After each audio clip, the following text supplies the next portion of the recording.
Hi, welcome to Breaking Free Fridays, or welcome back if you've been following the series. This is Kara, and I'm so glad you're here. Welcome. I felt inspired to talk about more keys to the new year you want with a little bit more of a personal twist and personal share in mind.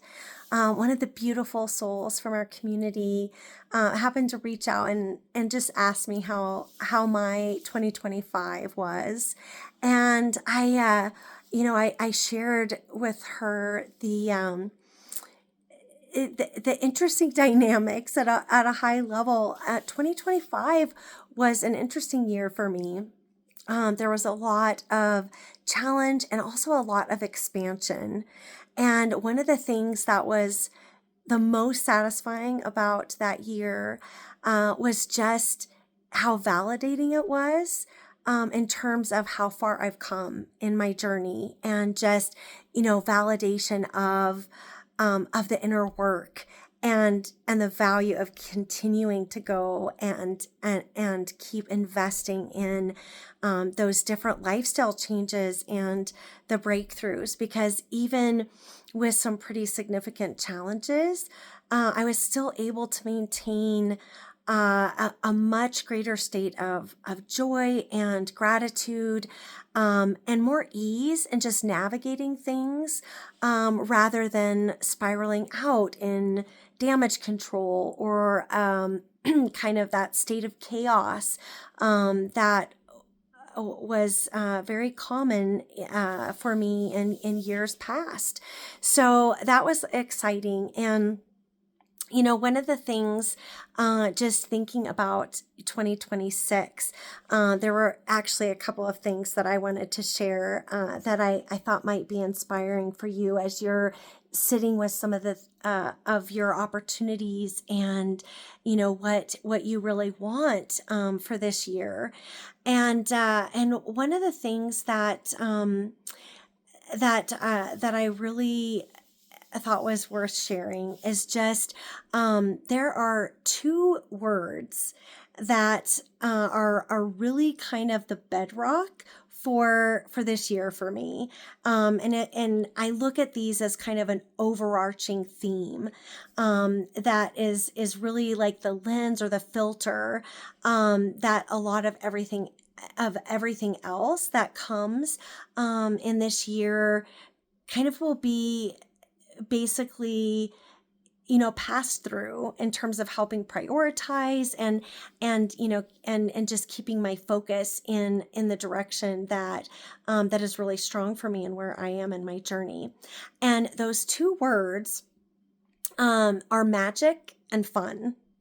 And just to give a little bit of background, as far as the magic piece goes, so 2026, if you distill that number down from a numerology standpoint, it comes to 10.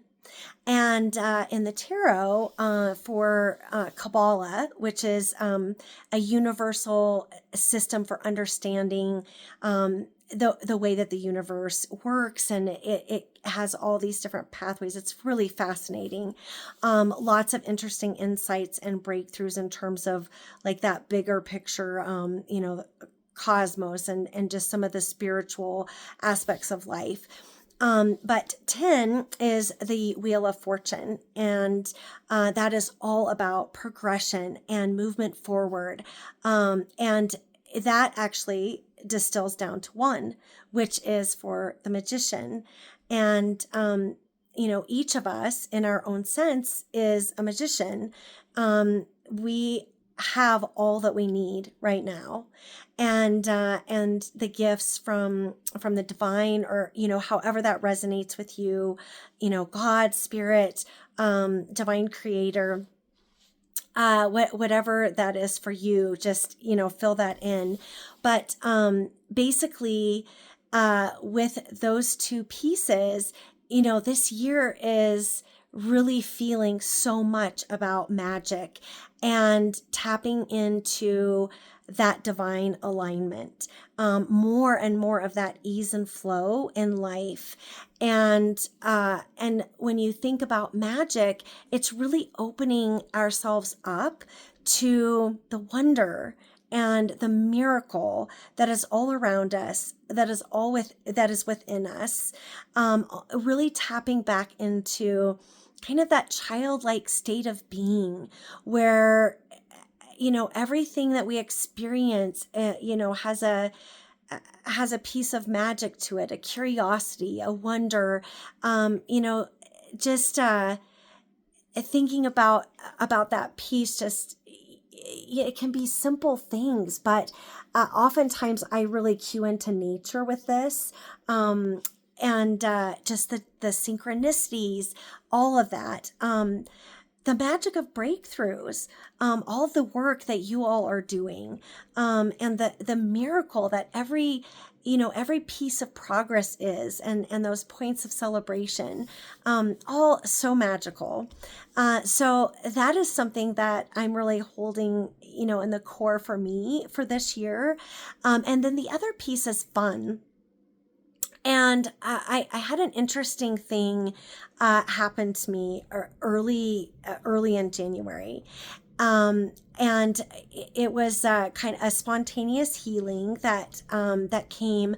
I have a very regular practice that I do in the morning that really puts me in a state of connection to God, and doing light energy, and really a lot of inner connection with my inner child, prayers, different things related to holding space for nervous system and emotional regulation, and all of those kinds of things. And one morning, I had a spontaneous healing come that brought me to my inner child at about age 4 or 5. And for me, that was a point in my childhood where the perfectionism pattern really took root and had a strong hold on me in terms of a coping mechanism to default to in life. And one of the things that happened in that time frame for me is it really snuffed out the fun. And of course, through my life, I have had many moments of incredibly joyful and happy experiences, moments of silliness, moments of fun. But the thing that snuffed out was that childlike, unfettered connection to fun, the freedom of what it is to be connected to fun and not worry about, what others might think, in terms of enjoying those things that really feed your soul from a passion level place, from that creative place where there is just the magic of fun that exists, whether it's, dancing or jumping around or exploring. It could be any number of things, and it's unique to each of us, right? But it is our birthright to have fun. It is our birthright to enjoy happiness, to be joy-filled. And so that is another piece that I am really committing to this year, is really connecting back to that unfettered place of fun and bringing that in as a priority. I invite you to join me too. I don't know. I'd love to hear in the comments if this is resonating for you, if this is something that you would love to tap into more. And for your own self, but also for others in the community, it would be great to hear, what are some of the things that you absolutely love, that you would like to reconnect to, that bring you that sense of joy, that are just truly and completely fun for no other reason than pure bliss. not for any performative nature, not for any particular reason, but just the beauty and joy of fun, the magic of fun. So if you're enjoying these videos, please, share them with loved ones and subscribe. Of course, the content is free, so it just allows you to, know when new content is posted. And if you're already subscribed, you can click the bell to make sure that you get notified, and you don't miss any new videos coming out. So anyway, I am just rooting you on for an incredible 2026, wishing you all sorts of magic and miracles and more fun, more joy. Here is to a next week filled with your next level of empowerment and breaking free. And bye for now.